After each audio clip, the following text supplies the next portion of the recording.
Io non lo so com'è che è successo, ma intanto è accaduto. Ci sono cose che tu non scegli. Sono loro che scelgono te.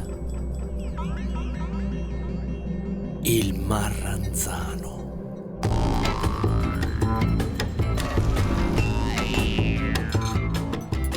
Diego, già allora la musica ti chiamava.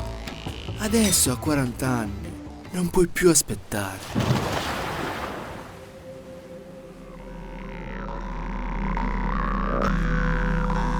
Tu in Yakuzia devi andare. Lì usano il marranzano per riprodurre il suono della goccia d'acqua.